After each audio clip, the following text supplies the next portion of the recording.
imaginez un prêtre lambda qui arrive dans une paroisse, il se trouve seul au milieu des ruines, bien souvent. Alors on me dira, c'est excessif, c'est caricatural, mais il faut une fois regarder la réalité en face.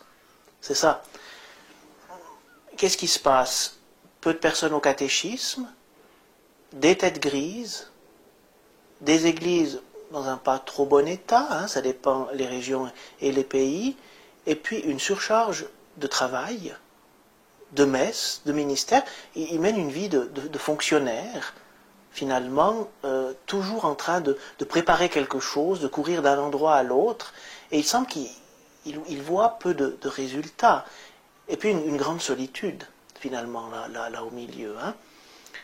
Et donc, il est victime de ce qui était mis en place dans les années de l'après-concile, où tout le tissu paroissial a été détruit. Et on fait souvent l'erreur de dire « Ah, mais c'est le monde qui a changé, c'est pas nous, c'est la faute du monde. » Alors ça, c'est trop facile, on se décharge toujours sur les autres. Et on trouvait le bouc émissaire, dire « C'est le monde, c'est la mentalité des gens sont plus chrétiens, c'est pas le monde qui a fait fermer les écoles catholiques, les hôpitaux catholiques, qui a fait fermer les patronages. C'est pas le monde, ce sont les prêtres qui ont décidé de fermer, de changer. » Hein. Je citerai ce que disait l'abbé Ducarreau, qui est prévôt de la cathédrale Saint-Nicolas à Fribourg, dans un moment de grande lucidité et de grande honnêteté. Hein. C'est un prêtre qui est ordonné juste à la fin du concile. Et il disait ceci à la radio il y a quelques années. « On nous a dit, quand j'ai été ordonné, enlever la soutane, fermer les œuvres catholiques, les collectifs publics en ont aussi, allez vers les gens, ouvrez-vous. » On l'a fait, nos églises se sont vidées, nos séminaires se sont vidés, peut-être qu'on s'est quand même trompé. Hein, un moment de lucidité extraordinaire. Voilà, alors, le jeune prêtre arrive là avec un idéal, une certaine, plein de bonne volonté, de bonne foi, et il se trouve face à des ruines, et seul face à des ruines. Alors voilà, il est victime de cet état de choses, il n'en est pas l'acteur.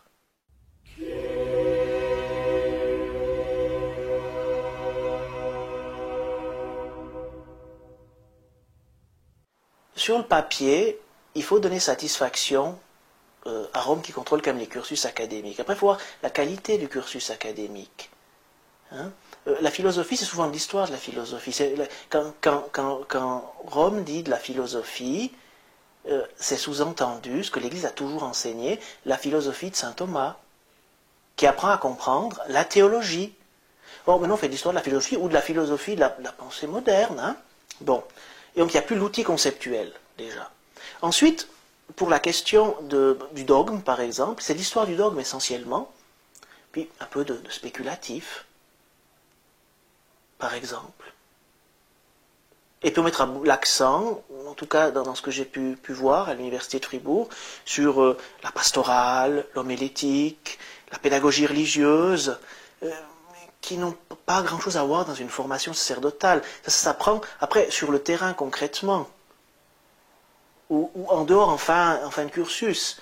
Mais les branches fortes sont enseignées d'une manière un peu diffuse et ne sont plus finalement l'ossature de la théologie et de la formation. C'est ça un petit peu le problème. Alors il a des notions, de vagues notions, mais finalement, ce ne sont plus de théologiens en tant que tels qui sortent des séminaires et des universités comme j'ai pu voir à Fribourg. Hein. Et puis comme le niveau n'est pas très grand, alors on baisse les exigences un tout petit peu, gentiment. Hein, c'était frappant pour le cours d'histoire de l'Église, c'est un niveau universitaire. Eh bien, c'est un cours qu'on aurait pu enseigner à des gens au lycée, en dernière année de lycée. Et quand on regardait les étudiants du même âge qui avaient des cours d'histoire en chaire laïque, hein, d'histoire contemporaine, d'histoire moderne, on avait là de réels cours d'histoire avec une volonté académique, scientifique, mais pas en histoire de l'Église. C'était une sorte de panorama brossé à grands traits. Et que ce genre de choses finalement. On a l'impression d'être en face à une sorte de bricolage académique. Mais donc il n'y a pas l'outil. Et puis alors, bien sûr, l'histoire, la tradition, tout commence dans le pré-concile ou avec le concile. C'est un des principes un petit peu directeurs. Mais cette génération de prêtres ne connaît pas ce qu'il y a eu avant, évidemment. N'ont jamais connu... Les prêtres qu'ils ont eus ont critiqué ce qu'il y avait eu avant, et on leur dit « Ah, c'est plus comme avant maintenant. Hein. Avant, on faisait comme ça. » Mais moi, j'ai un exemple typique. Cours de pastorat à l'université de Fribourg, quand j'étais étudiant. Le prêtre vient avec un carton et nous présente, avant l'église, c'était ça, nous montre son carton, et ce carton, c'est une pyramide, dessinée dessus. Hein. Et il tourne son carton, maintenant l'église, c'est ça. C'était un cercle. À l'université, on était en 2e ou 3e année, pour nous faire comprendre ce que c'est que l'église en théologie pastorale, par exemple. Voilà. Donc, c'est toujours en comparaison, en opposition, d'une certaine manière, on ne comprend pas bien. Et avant, ben non, il n'y a rien où ça relève de l'histoire ou de l'anecdote. La liturgie, par exemple, voudrait avoir une certaine continuité. Si on veut être, pour prendre les mots du Saint-Père, une herméneutique de la continuité, la liturgie, c'est perverti, ça c'est le cours professeur à Fribourg, c'est perverti depuis Constantin, et à retrouver ces sources primitives et merveilleuses avec leur nouveau liturgique, et surtout depuis la constitution conciliaire Sacrosanctum Concilium et sa mise en œuvre, et avec la messe de Paul VI. Voilà. Ça c'est très clair, par exemple. Et alors il y a une parenthèse dans la parenthèse historique, c'est la réforme tridentine. C'est clair.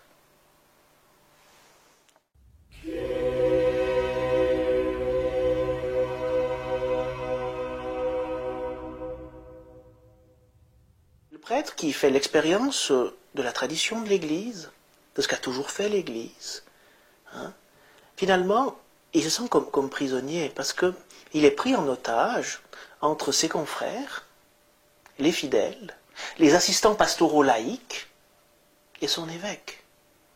Hein. Je me souviens de ce jeune prêtre qui disait qu'il avait été obligé, comme jeune prêtre, de donner une absolution collective pour la confession, ce qui est interdit par l'Église, encore maintenant. Mais dans certains diocèses, elle est faite au vu au su de tout le monde, avec la bénédiction discrète des évêques. Et il a été obligé de la faire, et que juste après, il avait été se confesser à un autre prêtre. Mais il avait été obligé de la faire. Et il en est encore retourné, c'est tragique. Hein. Donc il est comme prisonnier parce qu'il doit faire, mais il sait que c'est pas juste. Hein. Voilà, c'est dans ce sens-là. Ou s'il invoque un document du souverain pontife, qui sont assez clairs sur la confession et la Motu Proprio de Jean-Paul II, toutes les questions liturgiques, il y a des séries de documents qui sont très clairs sur les questions liturgiques, sur le rôle des laïcs à l'Église, un rapport entre laïcs et prêtres, il y a des documents. S'il les invoque, on lui dit, oui, heureusement qu'il y a les montagnes entre Rome et nous. Ou ce document est très bien, mais il n'est pas adapté à notre situation ecclésiale. Voilà, en gros. Alors, il est prisonnier et voudrait, bien souvent, parce qu'il voit qu'il y a un problème, mais tout. Ou un autre exemple de ce prêtre qui me disait, dans une paroisse, hein, c'est tout récent, un prêtre qu'à mon âge, il me disait, mais le directeur de ma chorale est divorcé et vit avec quelqu'un, au vu au su de tout le monde, et je suis obligé de donner la communion. Parce que si je ne lui donne pas la communion, j'essaie de discuter avec lui, il ne veut pas entendre raison. Si je ne lui donne pas la communion, j'ai plus de chorale, et il va se plaindre. Qu'est-ce que je fais? Ou cet autre prêtre qui me dit, voilà, j'étais nommé dans une paroisse, eh bien, je ne peux rien faire, parce que les catéchismes ont déjà été distribués par les laïcs avant que j'arrive, et je n'ai aucune préparation au sacrement, ni première communion, ni confirmation. C'est les laïcs qui s'en occupent, et je n'ai même pas le droit de m'occuper des servants de messe, c'est un laïc qui s'en occupe. Donc, je ne peux rien faire. Je suis juste bon à dire la messe, à confesser les quelques personnes qui viennent se confesser encore, et c'est tout. Dans ce sens-là, le prêtre est prisonnier. Et pourtant, il est armé des meilleures volontés du monde. Et je sais que ce ne sont pas des cas isolés.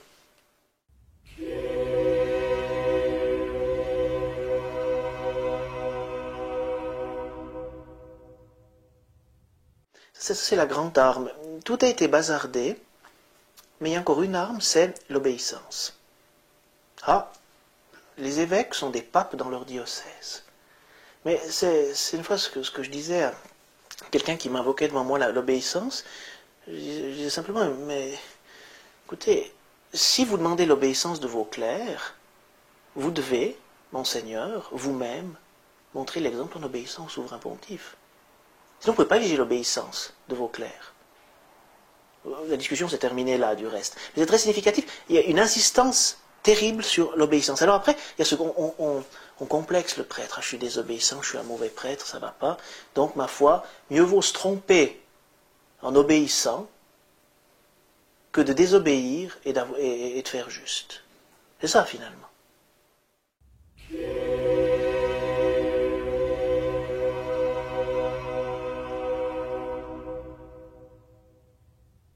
Je crois qu'il y a réellement une volonté de ne plus avoir une pastorale sacramentelle, ce que l'Église a toujours fait, c'est-à-dire confession et la Sainte Messe. Non, non. Aujourd'hui, il faut aller à la rencontre des gens, ce qui est très bien.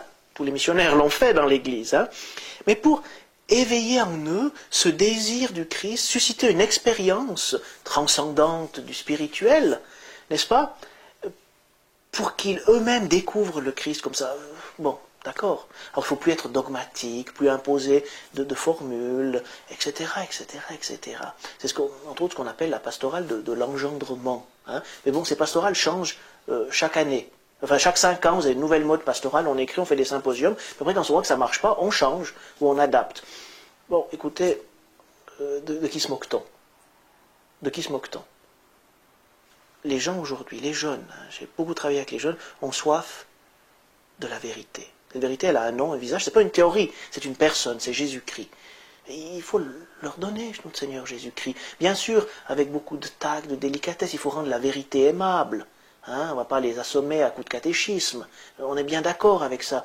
Mais on n'est pas là pour être simplement des animateurs de clubs méditerranéens spirituels. Ça n'a aucun sens. On est là vraiment, on est les ambassadeurs du Christ, comme dit saint Paul. Or, j'ai de la peine à voir aujourd'hui souvent qu'on considère le prêtre comme ambassadeur du Christ.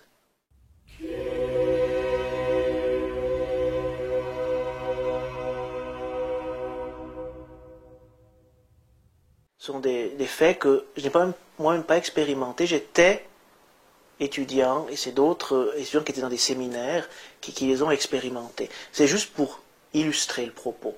Il ne faudrait pas généraliser ces choses, c'est pour montrer l'état un peu de déliquescence qu'il y a dans la formation. Et ce qu'on essaye d'imposer aux séminaristes, des musiques de slow pour l'adoration du Saint-Sacrement, une lunule mis au pied de l'autel dans une souche d'arbre pour signifier l'humilité de notre Seigneur pour l'adoration du Saint-Sacrement, et ce genre de choses. Alors le but, c'est pas de généraliser des expériences bien précises, mais qui sont les signes d'une perte de sens, finalement.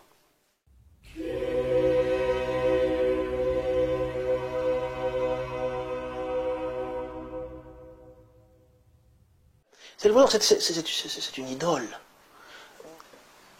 On ne le lit jamais. Je serais curieux de savoir qui l'a lu d'un bout à l'autre, commenté, annoté. S'il y avait au moins l'audace, le courage de lire complètement le Concile, on pourrait discuter. Mais ils ne l'ont jamais lu complètement. Hein, on en sort des slogans. C'est un esprit, le Concile, c'est un événement. Hein, ça, l'école de Bologne, très libérale, en Italie, qui a étudié le Concile, publié une histoire du Concile en 5 ou 6 volumes, même en différentes langues, dont en français aussi, montre très très bien. C'est pas tellement le texte, c'est un événement, le Concile, qui se poursuit dans la durée et dans le temps. Hein. C'est un esprit. Et c'est ça qu'on nous répond. Si on essaye, pour la Constitution, pour la liturgie, d'invoquer le Concile, le Concile dit que le latin reste la langue de l'Église, que le chant grégorien reste le chant de l'Église latine. Ah oui, mais maintenant, on va encore plus loin. Parce que c'est un esprit, le Concile, c'est une ouverture, c'est un renouvellement. Donc c'est vraiment l'idole, toujours invoquée, et qui détruit les choses de l'intérieur. Parce qu'il n'y a rien en dehors de tout ça. Et de l'idole découle, c'est l'idéologie. Et l'idéologie est toujours totalisante. Elle exclut tout le reste. Et elle détruit tout le reste. Et le propre de l'idole et de l'idéologie, c'est de détruire même ceux qui la professent, c'est de les aveugler complètement. C'est pour ça qu'il y a un problème, c'est qu'il y a un aveuglement. Il n'y a pas de... Je ne pense pas qu'il y a réellement de mauvaise volonté, mais une forme d'aveuglement. Comment on peut dire qu'il y a encore 5% de pratiques religieuses en moyenne, on va encore trouver des solutions qui sont purement humaines, du reste rassembler les paroisses ensemble, faire... On est où? À un moment donné, il faut s'asseoir, regarder la situation et dire, ça ne va pas. Mais ça, non, on continue. Et on arrive même à justifier les échecs pastoraux en disant, mais c'est à l'image de notre Seigneur, qui s'est abaissé, l'Église vit ça, elle devient humble et pauvre. Et on tombe autour de misérabilisme qui est complètement faux. Mais on justifie encore ça aussi par le Concile.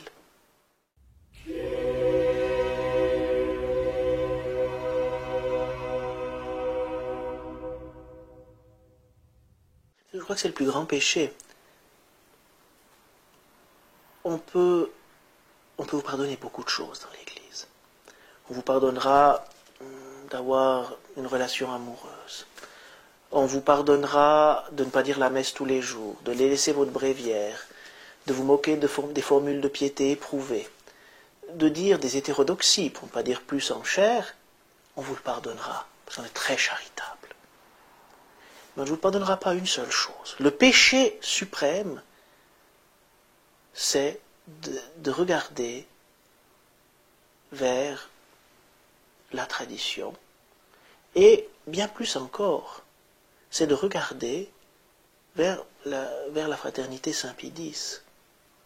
On vous permettra d'aller à des cultes protestants, même que des prêtres communient à des cultes protestants. Ce qui est arrivé.